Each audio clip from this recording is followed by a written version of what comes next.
The shape of her head is somewhat pleasing, at a distance, and I have memories of her being witty, and she smells pleasant on occasion. This is Rebooting the Beast, a podcast in 2 parts. I'm Matt Molinaro. And I'm Ed Burke. In the first episode, we review an original piece of media, and in the subsequent episodes, we discuss the reboots. And this is the reboot of The War of the Roses, titled The Roses, that came out in theaters just mere weeks ago. Brandy new. Yes. So I saw this, obviously, in the theater and took notes in a theater in the dark on a notepad. And so I'm hoping that I can read my own handwriting for this episode. As did I. I saw this a couple days after you, I think, or a few. But I saw it in the movie theater. And we did one of those movie theaters where you can eat there. Oh, yeah. First time in a long time. This was different than when I did it in the past. I think I did it when it was in its early inception. This was much more like organized and neat. And the food was really good. Yeah, I've had like, some good food at those kind of theaters. Yeah, but because of that, I felt like I had a little table in front of me I could write on. That's nice. And I actually was able to see my notes a little bit better than usual. So, I think between the two of us, while this will be a page turner, literally, I think we'll be able to fill in the blanks. Yes. Oh my. So this stars Olivia Colman and Benedict Cumberbatch and a bevy of other people, such as Kate McKinnon, Andy Samberg, Allison Janney. Who else? Allison Janney. That was a surprise. Yeah. And even though I don't know her from anything else, I was obsessed with her. Belinda Bromolo plays a character in this. Is she the kind of clueless friend? I think so. I'm pretty sure that's her because I'm looking at the names here, and that looks like, unless it's this other, the one with the bangs. Oh yeah. Who tries to do the British wit, but she's American. Yes, and I have to tell you, good. that was going to try. I was going to try to pick one of her quotes from that scene as my opening quote, but they were all too vile, and I couldn't remember them all. That's fair. Anyway, so obviously don't have to ask if you've seen this before, but what were your expectations? Did you watch the trailer before you saw it? I didn't. Well, I think I maybe saw it in another movie. Like I was in a movie theater and saw that, and I was like, oh my gosh, they're doing a remake of the War of the Roses. Yeah. So I saw it probably like when it was months and months and months ago. So I had pretty much forgotten anything I had seen. Although I seem to recall a gunfight in the preview. Spoiler alert. Yeah. But that was really it. So my expectations going into this were cautiously optimistic because they were rebooting a good movie, and they had great people. I mean, Olivia Colman is probably my favorite actress, maybe at least one of my favorite actresses. And while I'm not a huge Benedict Cumberbatch fan generally, and that's not anything against him, I just don't watch a lot of things that he's in. I know him to be a good actor, so I was like, okay, this has good potential. Did you watch Sherlock?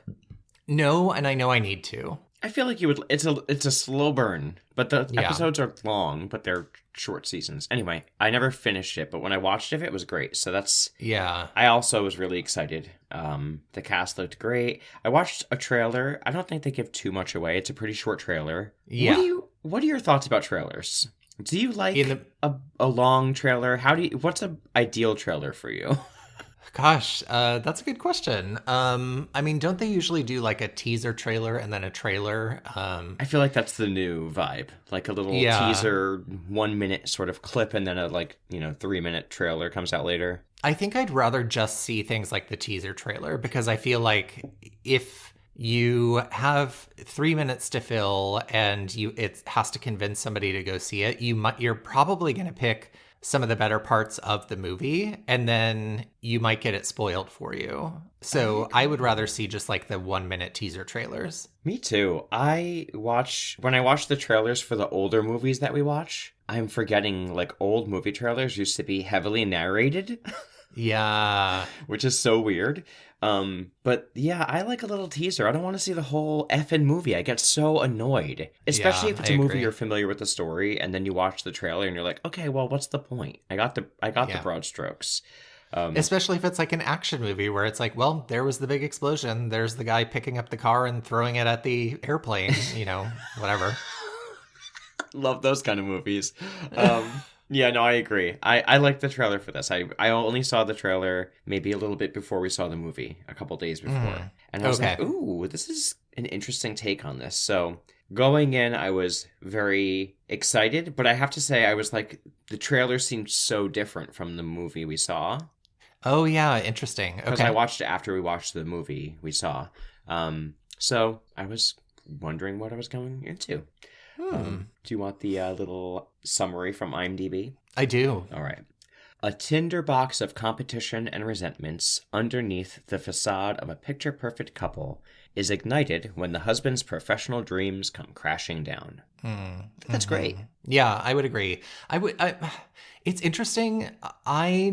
The central conflict of this movie is very different from the original. Like, yes. In my mind, and you can tell me if I'm wrong, and listeners, feel free to tell me if I'm wrong.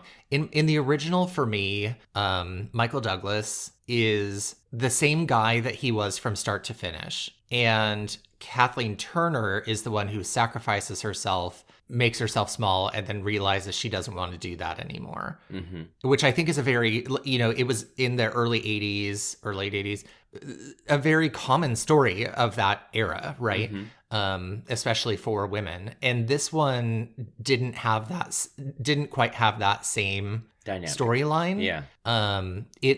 And so it's interesting to hear it framed as a competition, because I think just out of necessity of him experiencing a tragedy in his career, he doesn't really have that same opportunity. And so he just becomes a stay-at-home dad and raises the kids. And she becomes the sort of successful breadwinner of the family. And so I don't see, hearing it framed as a competition is interesting to me, because it didn't ever really feel quite like a competition, because he had nothing to compete. He couldn't compete, if that makes sense. Yeah, I think the competition exists within his mind. Oh, yeah. Okay. More than anything else. I think you're totally right on with everything you said. I agree. It was a different dynamic. It was interesting to see how this was played out. And without giving too much away, as we'll get there, but I feel like the first movie really, if you wanted to watch it that way, shone a light on a really, not black and white, but a really plainly simple villain dynamic, I guess. Yeah. Of how the patriarchy affects a relationship and women and men at that time. Yes. I feel like this one does the same thing, but it shows how I think it more explores a nuanced way of how the patriarchy affects men in more men than not. I think that version of a man that we see Michael Douglas certainly still exists. Yeah. But I think the more insidious way the patriarchy affects men is in Benedict Cumberbatch's character. And, yeah, when you're expectations and all of that.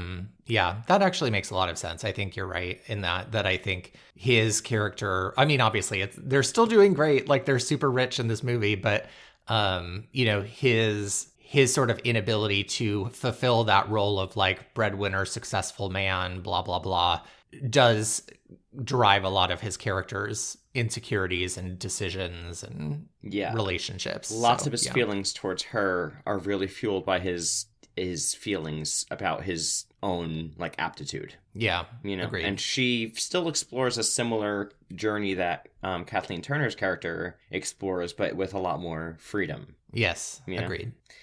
I thought this was great. Interesting take. Yeah. All right, well. So the opening scene, which is where one of your quotes came from, I loved it. Okay, so listeners, the opening scene is Olivia Colman and Benedict Cumberbatch in couples therapy. Theo and Ivy Rose. Yes, Theo and Ivy. It's kind of sort of the present day moment in the movie where they're in therapy and the therapist asks them to say 10 nice things about the other one. And I was immediately dying because it was just so British. There's a lot more British humor in this movie, obviously, than the American one with no British actors in from the 90 or 89. I just hear Lisa Vanderpump's voice. Oh, the British humor. Yes. My favorites were "I'd rather live with her than a wolf." Yes, I wrote that one down as well. My favorite, one of hers was just, "He has arms." Yes. I wrote that too. And then the one you said of, "I have memories of her being witty." If hers were more in a line, it would have been, hers were really good too. Yeah, I wrote that down. He has arms. Yeah. Bad father. Yeah. Was one of her. I think it ends with her basically like, the therapist stunned at the nature of Benedikt's lines being so like searching for anything to say. Yes. And then hers devolving from like, "He has arms" to "bad father." And I think she ends by saying "cunt." Yes. And then they kind of like laugh at each other in spite of each other, like, good one, even though they're being verbally cruel. And it's like agreed. Very American psychologist, giving very Instagram pop psychology vibes. Yeah, she basically tells them that like, your relationship is unsalvageable and I can't help you. And you have no capacity to fix your problems. Yes, you have no capacity to fix your problems. And they leave just laughing. And they're like, "How ridiculous. Like, of course we can fix our problems. Like, we're fine." Mm-hmm. And then we kind of travel back in time to the genesis of their relationship. Mm-hmm. Which was much different than the first one. The first one, I feel like it's a flyby. She's very like off in the wind, pops into this random auction, and it's competitive for them instantly. Like that there I see competition immediately. Yeah. You know, Michael Douglas needs to win. She wants something, but he needs to beat her and get it himself. Whereas in this one, it's like, I think he's at a meeting. It looks like was it a business meeting? I forget. Yeah, he's an architect, and he's meeting with the other architects in his firm, and they're discussing the building, which he thinks is like lifeless and terrible. And so he like leaves the table and walks into the kitchen, which you're not supposed to do at a restaurant. Mm-hmm. I was like, yeah, this is not how they'd react. No, Olivia Colman is there preparing like salmon tartare, and she puts like dried blackberry on it or something. And, you know, they kind of bond over, she wants to be more creative than her boss will allow, and he also wants to be more creative than his boss will allow.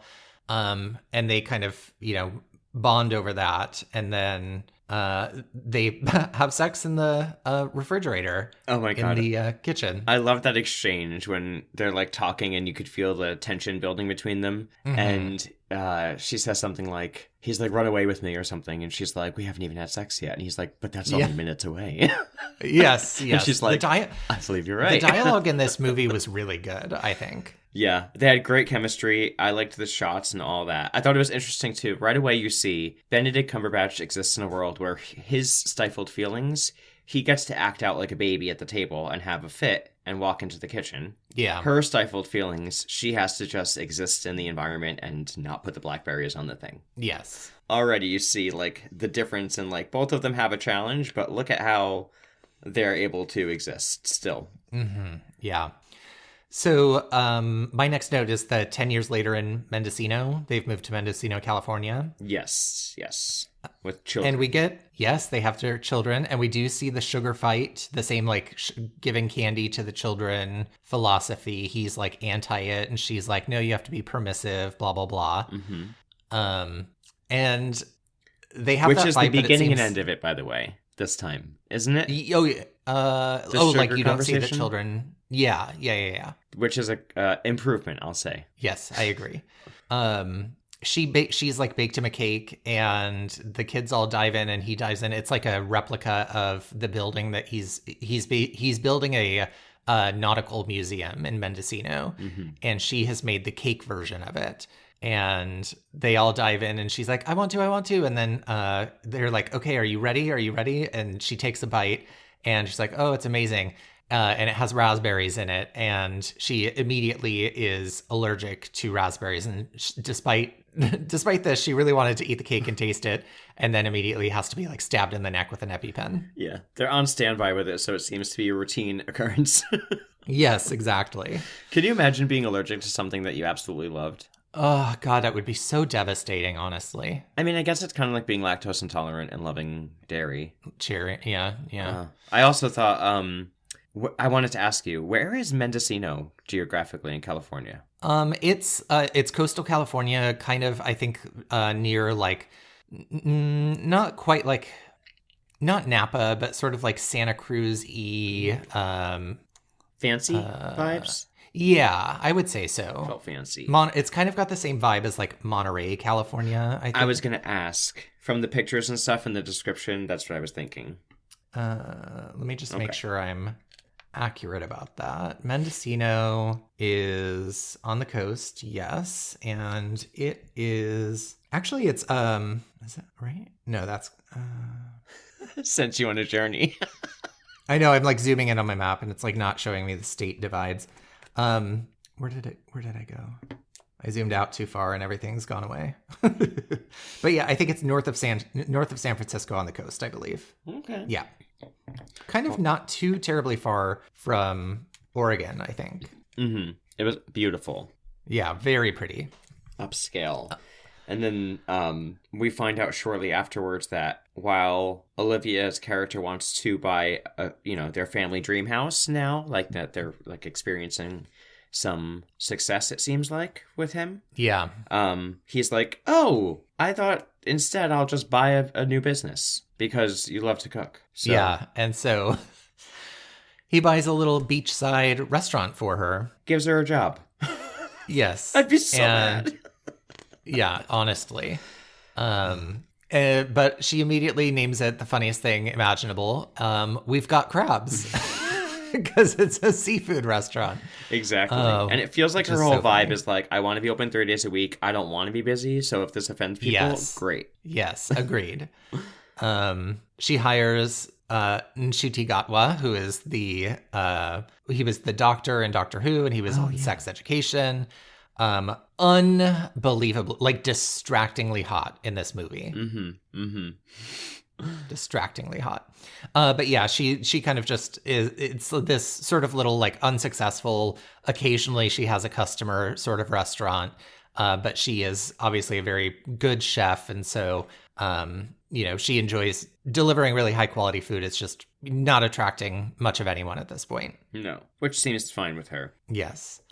I think we next get the scene where they meet their American friends. Oh, yes. Yes. Okay. So they go to meet their American friends at a place called Guns, Guns, Guns, which immediately killed me. Same. I was screaming. And it's Andy Samberg and Kate McKinnon who are married. And then another couple who are, I think, also like architecture friends of his. Mm-hmm. They give like snobby, like elitist sort of vibes. Also, both of these couples were really strange because obviously Kate McKinnon's a lesbian and that husband was not a straight man. No. And so it was like, I was sure that we were going to get some plot line of like these couples, like one of these or both of these couples are like beards for each other or something, because they were neither of them were a convincing couple. No, but I think that was like kind of the whole thing about it. Like this like so fake, phony, surface level experience that they don't even really know each other or themselves. Yes. Oh my God. So just watching the two British people be like so uncomfortable around how comfortable Americans were with the guns was very entertaining. And of course, just so America. So America. They have like a lot of like fake, phony sort of conversation with each other. And I think the one couple, the other couple, the man, he's like an architect and he is like very harsh on the project that Benedict Cumberbatch is working on, that he's like pouring his heart into, that they just made a cake over. And he's like, basically like, it's shit, it's garbage. No offense though. Just telling you, architect to architect. Yeah, what a dick. And he gives this like speech back like, oh, well, actually my vision is this, and I think it comes from the heart and all this stuff.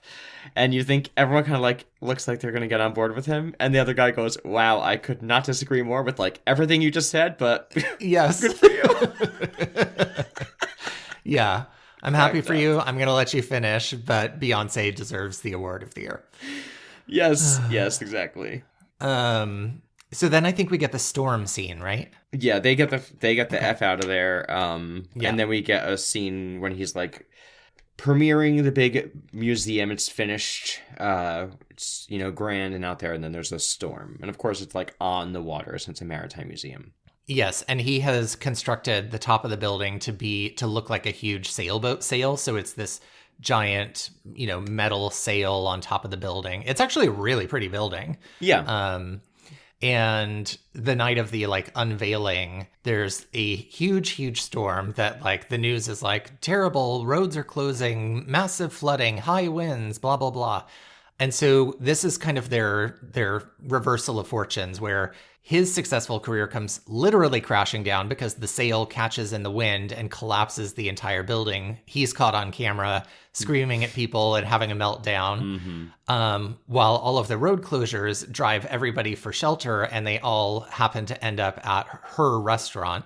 And so her restaurant is jam-packed for the first time ever, including it has the San Francisco Chronicle or some newspaper food critic. And my favorite part about this movie also is Olivia Colman periodically likes to get really high. And yes. So she is really high when all of this is happening, and she's like, this is terrible. I love when she serves the food critic and she just puts all the food down. It's like, she's like, this is this. Eat this and leave. Goodbye. Yes. So they've had kind of the opposite evenings, and she wakes up in the morning to a glowing review while he is watching all of the YouTube edited videos, techno remix of his meltdown. Mm-hmm. I will say the one thing that felt a little dated. A little bit. Yeah. Because I feel like it was very something that would have been, bedroom climbing in your window moment. Yeah, yes. Which is very past. I feel like currently this would be all over TikTok as people commenting on it and you know what I mean? Dancing to it. That felt a little bit dated, this the edits that they did. Reaction. Yeah. They were still funny though. Oh yes, exactly. And of course he's having a panic attack because he's obviously so showy and ostentatious. That's why his building looked like that. And now the whole thing is he's a spectacle, all right, but he's the opposite. So he can't handle it. He's watching himself on the screen over and over again. Yes. And so he very quickly gets fired by his architecture firm and is basically told he will never work in architecture again. And she's like, well, I could open the restaurant a few more days a week and, I could provide for us for a while and you can watch the kids and it'll just until you find your next thing, basically. Mm-hmm. And then we kind of get he starts to kind of get the children really into fitness. Benedict Cumberbatch is, very trim, and he's always running in this movie. Mm-hmm. And he starts making the kids run with him, and they obviously don't want to, but they do. Mm-hmm. And I don't remember much of what he's saying in the scene, but during a run where he's forcing the children to run with him, he starts to have kind of a meltdown of what's going on in his life and all of that. And there was just a line where he says the word jizzing in the face of humanity as he's doing a double jerk off motion at his face while he's running. Yes. And that absolutely killed me. Yes. Yeah. Now that he doesn't feel powerful anymore at work, he has to do the only thing he knows what to do to feel powerful, which is to get obsessed with his physicality. Yes. And especially the kids' fitness as well. Exactly. He has to hyper-focus on his children and their reflection. The things he can control. Yeah. Mm-hmm. Is this where we get the kind of ice cream contract? Yes, exactly. She's got the photo shoot for New York Magazine coming up, and they're on fire, basically. Yeah. Everything she could want. I love what she's like, is it nude that they wanted to do the photo shoot? And they're like, no. And she's like, okay, I'll do it anyway. Yeah. And she's got the thing she gets. I forget. I wrote down ice cream in the middle of the night. Yeah. So she comes home with ice cream for the kids, and the kids wake up and they're like, we can't, we signed a contract. And she's like, what are you talking about? And she's like, well, it's more of an agreement, but we politely decline the ice cream. So My one complaint is like some of the kids' lines feel like they were like 40-year-olds and not like how children would actually talk, but they don't talk a whole lot, so I wasn't that annoyed by it. Yeah, I would agree.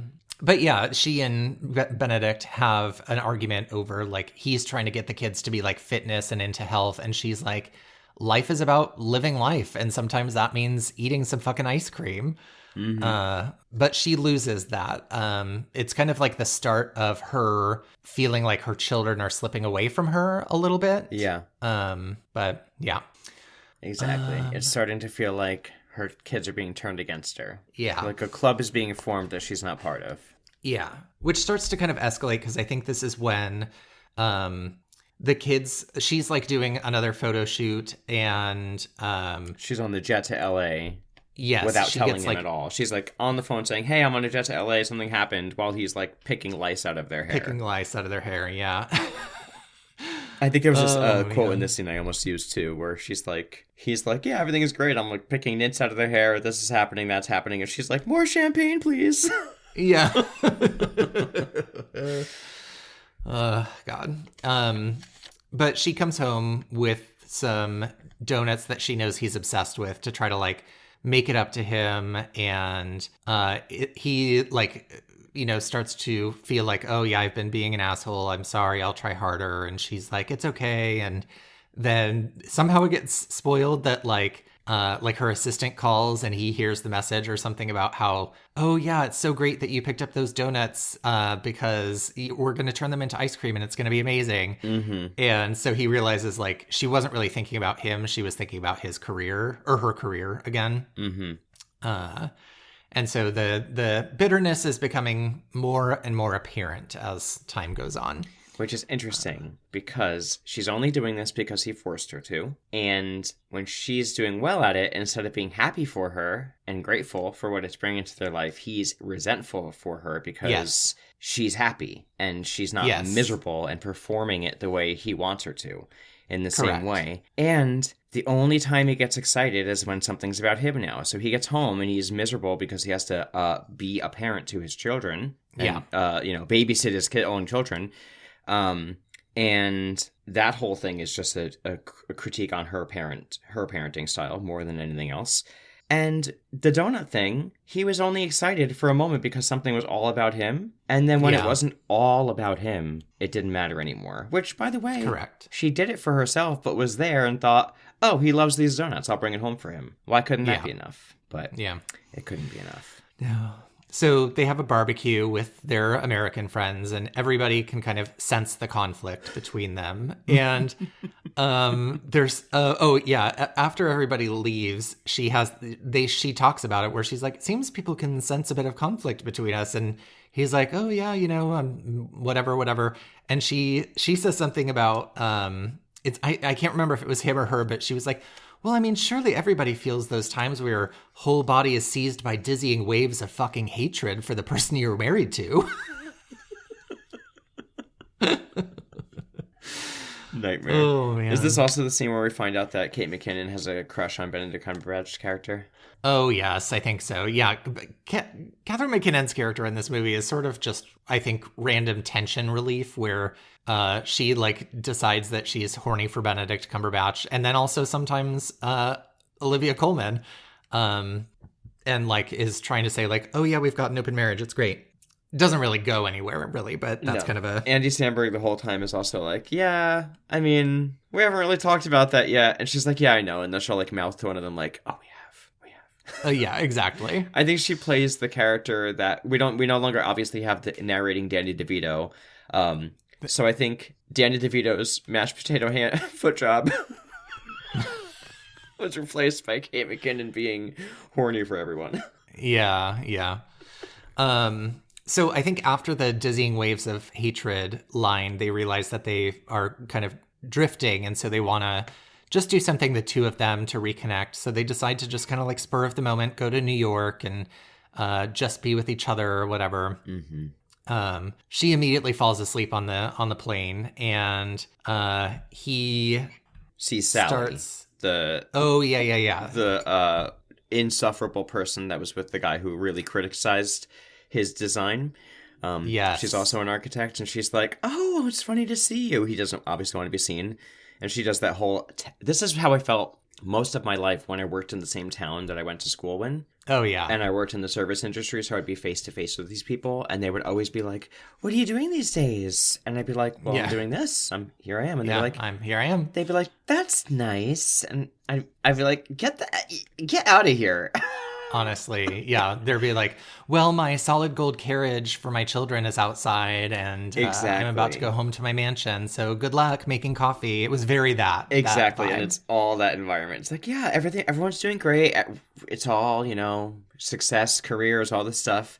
And then he's like, yeah, I'm freelancing since that thing. It was so long ago, nobody probably even remembers it. And she goes, oh, no, everybody remembers it. Yeah. Everyone talks about it all the time still. All the time, yeah. Terrible. Oh. And when he's like, I'm freelancing, she's like, oh, I just assumed you'd never work again. Oh, God. So he proceeds to get massively drunk on the plane as a result of this, and starts drawing drawings on napkins for architecture or whatever. But when she wakes up, he is literally getting dragged out of the plane by flight attendants because he is belligerent and screaming. Yes. And part of their New York trip was apparently she was going to be invited to some fancy chef's pop-up restaurant, and they were going to go together. He ends up too hungover to go, and so she is disappointed in him that he is kind of quote unquote ruining this for her, but she goes anyway while he stays in the hotel miserable. And then she gets home from she comes home, she misses dinner with him, so she was supposed to, I think, come back to him at some point, and instead she spent the whole evening getting absolutely hammered with this other chef, and comes home blackout drunk. And says to him, when he kind of talks about his career and her career, she's like, you failed, get over it. Yeah, she goes, we need to move on from your failure. Yeah, it's damn. I mean, for real though, truth. Yeah. Because honestly, he got drunk on the plane because he couldn't handle his own emotions, and he ruined dinner for her. She got drunk and enjoyed dinner and came home. It's not much different. No, agreed. Not great. But they kind of, on the plane flight home, she realizes that things are not going well in their relationship, and she wants him to build them a house. So she takes him to this plot of land that she's like, I want to show you something. And it's this beautiful, beautiful plot of land overlooking the ocean with all of these gorgeous trees, very northern coastal California. And she's like, I want you to build us a house and prove everyone wrong and show that you can do this thing again. So she's kind of creating an opportunity for him to, I think, feel competent again, because I think that's kind of where he's struggling. Yeah, he's not feeling useful. He's not feeling like he's got some sort of upper hand, anything that's his alone. Yeah. And then we basically get kind of a montage scene where he's building the house. She, meanwhile, is expanding her restaurants all over the country, doing really, really well. So he's building a extravagant home, and she is kind of annoyed by him sometimes because he is spending way too much. He's got imported Italian moss or Irish moss or something for some of the rooftops or things like that. Yes. And they're having this argument about how much he's spending, and he isn't listening to her. So she belligerently eats some raspberries and forces him to EpiPen her to kind of make him pay attention to what she's saying. Yeah. And then I think that's when we get the back to the therapy scene, right? Of them fighting with each other. We get some scenes where she realizes that her kids have grown up without her. We learn that, her daughter had her own first period and had to go to her dad instead of her. And he says to her, you're never there with your kids. And then she's talking to one of her kids, and the kid says, you and dad need help. Yeah, yeah. So the kids have to tell her, yeah, you guys need help. So then they go back to therapy, and then they go to therapy, I guess, and then we're catching up to where we were, right? Yeah. And she says the same thing to them, like, again, like, you guys are incapable of helping each other. And then we get, like, what happened before they left the office, which is them basically being like, are you allowed to say that? Like, is that legal that you're allowed to say we're incapable of help? Yes. Yeah. You should get your license taken away. Yes, exactly. But yeah, they leave and they're like, no, we should try to be nicer. Yeah. They're like, we're going to fix this. But, life continues to throw things at you. And one of the things that's happening is the kids have gotten so into fitness that they have won a scholarship to go to this elite athletic academy in Miami. And so the kids clearly at this point have much more of a relationship with him than they do with her, because she's always, running restaurants and opening restaurants, and he's home with them doing athletic stuff. Mm-hmm. So they're sad to say goodbye to him at the airport, but her, they're like, bye, Mom. Yeah. So that you can see her heart kind of get broken by that. And how does she handle that? She calls somebody and says, let's open another restaurant. Yeah. Oh, man. Let's see. Then we cut to the reveal of the house. Their, kids are off to Miami now, so they're having a party, and it's all done. Yes. And so all their New Jersey, their USA friends come over to see the new place, and of course it's gorgeous. And this time the jackass from before is like, "Wow, you've really done a great job." As much as it pains him to say it. Yes. And of course, Olivia and Beneditch are snipping at each other back and forth in very British humor the whole time. Mm-hmm. And one of the American friends says, oh, you're so dry. And she replies, only when my husband looks at me. Which is kind of the first time you see them really publicly be nasty about each other in front of other people. They're usually doing it kind of one-on-one in a more playful way, mm-hmm. but yeah, exactly. Yeah. And this is where we also find out that she had insisted on having a antique sort of stove from Julia Child. Literally her stove. So it's Julia Child's actual stove. Yeah, so it's really old looking, and it does not go with the rest of the vibe of the house. And we find out that that's a point of contention. Yes. Meanwhile, he insisted on a table from a 15th century monastery in Italy that has a dagger inlaid in the center of the table or something. A dagger. He wanted a sword, a weapon in the table. Could you be more Tom Sandoval? Honestly.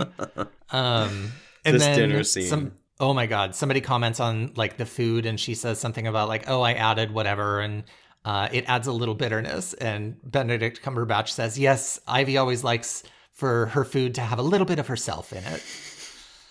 And then this is the scene. This is the scene where the couple, the one with the bangs and the gay husband, are I love your banter. This is fun. Let's try it. And she says something ridiculous I've got it. I've got the quote. Okay. She says, hey, you fuckstick bitch, fill my glass the way you can't fill my pussy with your dick. And she's got this big smile on her face the whole time. Oh, it is the best. And it reminded me of that skit that you showed me, obviously. Yes, the I Think You Should Leave skit of slurping down hog shit with these two fuck faces. Yeah. Oh my God. So funny. I was dying at this table, and they're like, this is fun. But everyone else is this is deeply uncomfortable. I think at one point, Kate McKinnon says something like, I'm an empath, and this dinner is very hard for me to be at. Yes.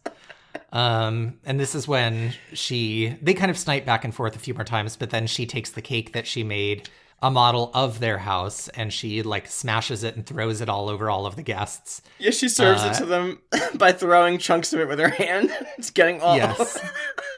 Yes. That was great. Oh, God. So they fight. Everybody leaves, but they fight, and she says that he stole her children from them because they're obsessed with fitness. She never sees them anymore, etc. Mm-hmm. I forget. My next note doesn't make any sense. I have. He goes for a run. He goes for a run and saves a dead whale. Well, it's not dead. Yes, the next day. He saves a beached whale. Yeah. Yeah. She's feeling bad. She wants to like talk. You could tell like she wants to like have a conversation of some type, but he goes out for the run and saves the dead whale. And he has the same epiphany that Kathleen Turner had of like, I had this moment where I was like, felt free and like asked myself, why am I with Ivy? Yeah, because he finds she comes home and doesn't say anything, and she's like, "Why didn't you tell me? I just found it from someone else who saved a whale." And he's like, "I didn't want you to ruin it for me." Yeah. Oof. I was like, "Oof, ouch." So they get a divorce. Well, they're going to get a divorce. Her lawyer is Allison Janney, criminally underutilized in this movie, in my opinion. Oh, 100%. I almost chose her quote too. I forget what her quote was. It was just something like she walks in with him. He's got Andy Samberg as his lawyer, so his buddy. Yes. And then Allison Janney walks in with like a dog.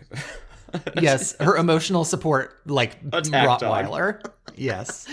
And she sits down and she says, "All right, let's get this over with." And she's like, I don't have the exact quote, but she basically says to him, "By the way, as an aside, the fact that she ever let you fuck her is an atrocity on its own, and you should just hand over everything without even argument, just for that fact alone. But let's get back to the case." And then she just like eviscerates him. Olivia Colman's face like loving it. Yes. And Andy Samberg is just like, I don't know about that, but he makes some sort of very reasonable sort of, thing. Counter offer. Give us the house and, you can have most of everything else for the most part. Yeah. I think there's like a percentage. Because he, of course, designed and built the house and she paid for it. So she's like, I want it. And at this point, it's you do get a connection, I think, in this moment between Michael Douglas and Olivia Colman, where it's like he wants to hold on to this thing that he feels like he made happen because he doesn't want to let go of the relationship. And Olivia Colman also doesn't really want to let go of the relationship in this movie. Like, obviously we've had kind of like the gender reversal where he is asking for the divorce and she doesn't want it at first and fights it periodically. And so she's holding on the house as, kind of like a petty thing and try to like get him to stay and come back and whatever. Yeah. Doesn't work, as you may know. No. So this is where things like really start to escalate, right? So they're both in the house. They hate each other. One morning she wakes up to him burning all of her cookbooks. Oh, yes. So she responds by dropping live crabs in the bathtub while he's in the bathtub. The house is named. It has like a smart control computer called HAL. And so they can give it commands to do things like lock doors and whatever. So he commands it to play polka music in the bedroom at maximum volume and lock the doors. And she can't override it. Yeah, and prevent her from overriding it. Yeah. There's also a scene where they take a call from the kids and the kids find out that they are getting a divorce, which they weren't going to tell them. And they're like, "How did you find out?" And they said Barry's Instagram. Andy Samberg. Yes. And they're like, "Oh," and they're like, "We're so happy for you." And they're like, "What?" Yes. And they're like, "Yeah, we're really happy for the two of you because now you can finally release yourselves of the death spiral." Yes, that was amazing. Oh yeah. Gosh. But instead they continue to retaliate. He cancels that. She's like at the restaurant and it's like some big opening for the new location or whatever. And she finds out that he has canceled all of her orders and replaced it all with like tubs of marshmallow and erased all of the appointments from her calendar. So she retaliates in what I think is the funniest way imaginable. She shows him this video where she's like, sign the divorce papers and give me the house, or I'm going to email this to all of your contacts. And it's a video, like a deep fake video of him smoking crack. And saying, which is like, "Smoke the truth, bitches." Yes, I was like, oh my God, this is really out of control. Which he retaliates by replacing all of the mushrooms in one of her meals at her restaurant debuts with psychedelic mushrooms and gets everybody high on mushrooms. Yes, and grating a wart from his foot into the food as well. Blech. Yes, of course. I only have 3 more notes, which is... he brings home. They have a moment where they're gonna like try to reconcile. It's kind of like in the scene in the movie when they like have the wine and the what is it? The pate. Yes, Only this time the cake that he has brought her has raspberries in it, and he has the EpiPen and says, "Sign the divorce papers." She's like, asphyxiating, and he's not moving refuses. At all. Yes. And finally she signs, and he stops her with the EpiPen and takes it, and he says, "Thank you for signing." And she goes, "Thank who?" And he looks down, and it's like Zendaya. She signs it like Zendaya. That's right. Oh my God, that was so funny. She's like, "You were going to let me die." And he's like, "No, I wasn't. I knew you were going to sign." But she's like, "Oh, no, he was going to let me die. He was going to kill me." Yeah.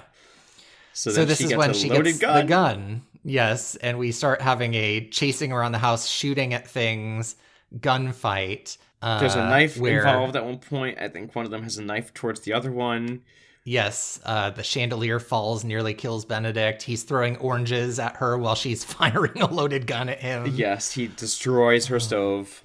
Yes. Yeah, and then the crashing chandelier escalating on the table. I thought was a nice touch because it was like a nod to the original. Yes, exactly. And then kind of as things are heating up, they kind of have a moment where they're like, "This is insane. Look at us." And they actually like start to reconcile and start like kissing each other and like fall on the bed. And little do they know that their bullet escapades have created a gas leak in the house.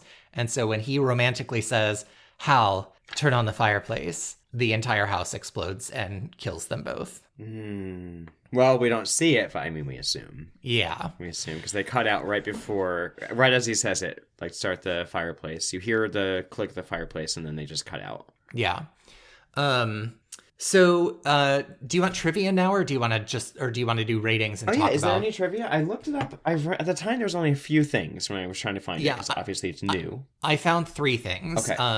One was that aside from the clothes she was wearing at the dinner party, every piece of clothing that Kate McKinnon wears in the movie was something that they got at a thrift store. Oh my God, love that.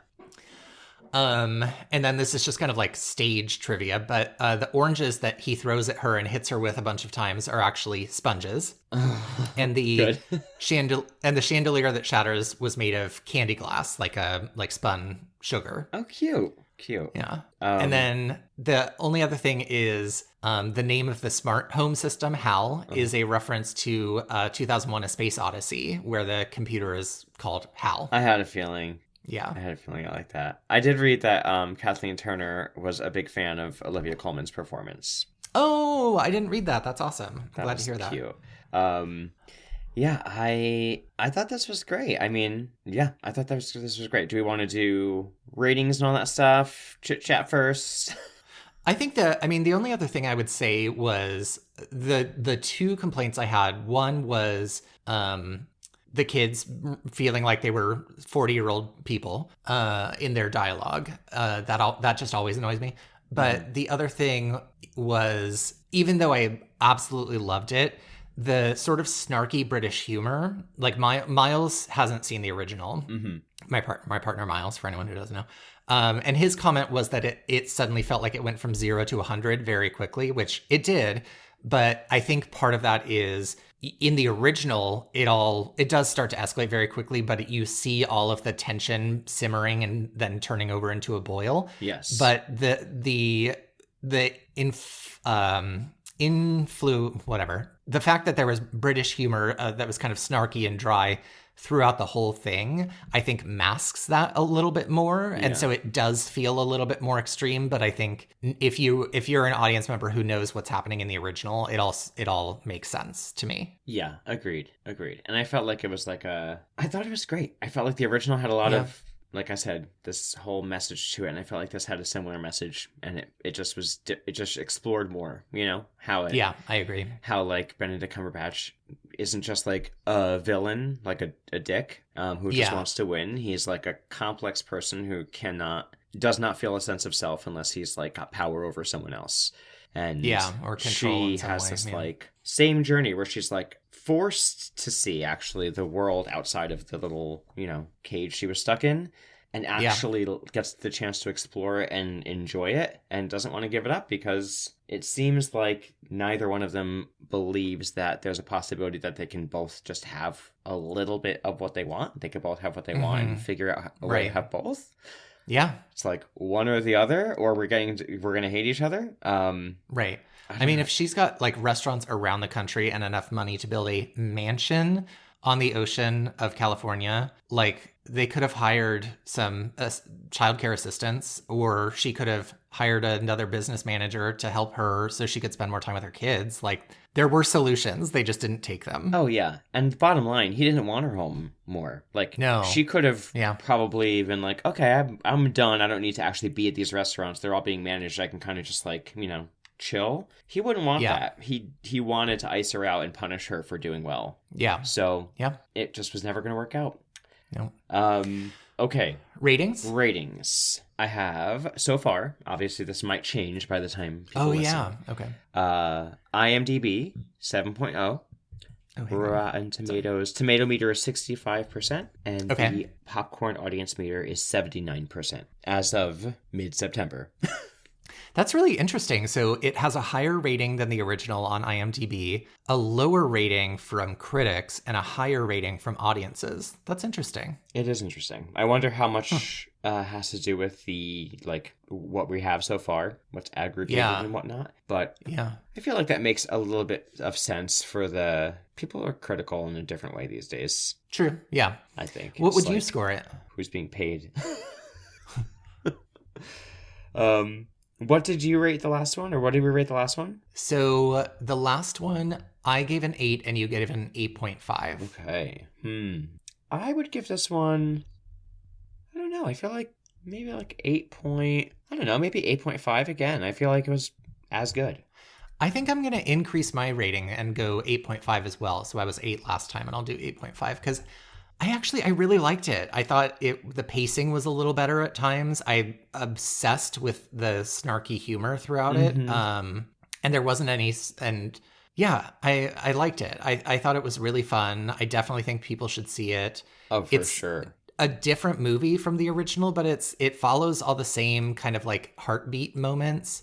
For sure. Yeah, I really liked it. I agree. And I feel like you could not see the original and see this and love it on its own as well. I would recommend the original obviously as well, but for those who haven't seen the original, it does not take away at all. To see this as a movie on its own. Yeah. I'm just like quickly going through the list of movies and shows and stuff we've covered so far to see, because in my opinion, without looking at the list, I think this is probably the best reboot of things we've seen. This is definitely one of them. I mean, Wicked was Wicked. Wicked, yes. For you, that was the biggest improvement reboot, probably. Nosferatu, yeah. Oh, that one was great, too. Oh, my God. I'm sorry. Ocean's 11. The first one was such trash. Oh, my God.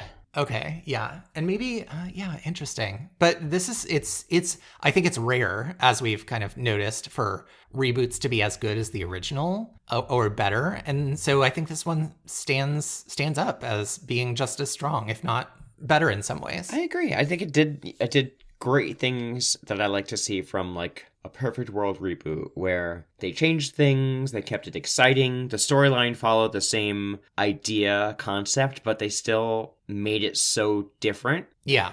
And it didn't feel like how in some reboots I think writers are sitting around at a table with the original and being like, okay, here's this scene. How do we make this scene something different for this movie? Okay, next scene. And it's like, I felt like this was just like its own story that had the same flavor of the original, but didn't like punch you in the face with it. Yeah, agreed. Next week we're going to be doing not Top Gun. Naked. Oh, that's another one we could do down the line though, but oh my God. Naked Gun. I was actually going to ask, should we go straight to Frankenstein, because we have so many Frankensteins to cover, and since we took last week off, we might be like, we're either going to be well into November, or we could start Frankenstein earlier. Up to you. It doesn't matter to me. Let's start Frankenstein earlier. Then that way we can do a couple weeks of Frankenstein and then do Naked Gun and come back to something hilarious. Fun. I like that. All right. So listeners, next week, Frankenstein. Frankenstein. We're getting into Frankenstein spooky season. Yeah, we've got, I think, like 6 Frankenstein movies planned. So if you're like, oh, they absolutely have to cover this one as part of the Frankenstein series, we're doing a spooky series for Halloween, kind of like we did with Nosferatu last year. Yes. So you have to give us, if there's one we cannot miss, send us an email and let us know so that we can make sure to check it out if it's not already on our list. Yeah, and maybe if we can't do it for the show, if we just have like too much Frankenstein, maybe we'll just watch it and put it out on Patreon. Yeah, true. You know, so nothing is off limits. There's the whole point of this is there's a new Frankenstein, for those who don't know, coming out in November 2025. Yes. So that's very exciting. There's also, I mentioned to you, a Bride of Frankenstein new movie coming out, directed or made by Maggie Gyllenhaal, who I love. Ooh, fun. Yeah, and it's got like a strange musical aspect to it, I think. It's supposed to be like a dark, I don't know. I'm interested. Huh. That's coming out in November as well, I believe. So, might be on the list. Well, we'll see. We'll be, our cup overfloweth with Frankenstein. Okay. Let me get back here. Okay, well, if you would like to help our cup overfloweth, the best thing you could do is to rate and review this podcast on whatever platform you're listening to us on right now. Yes, and second best thing you could do, since you're probably really popular and you have a lot of friends, and I'm sure they would love this podcast too, you should tell them to go listen to it. You should, and they should also subscribe to us on social media and interact with us. We are RebootyPod on Instagram. You can also be emailed, which we love, at rebootypod@gmail.com, so send us a message. Yes. And in case you can't get enough, we also have a Patreon, which is patreon.com/nandmatt. You get cool bonus episodes where we do like movie reviews and we play games and things like that. So check that out. Thanks so much for listening to Rebooty and the Beast. See you next week. Bye.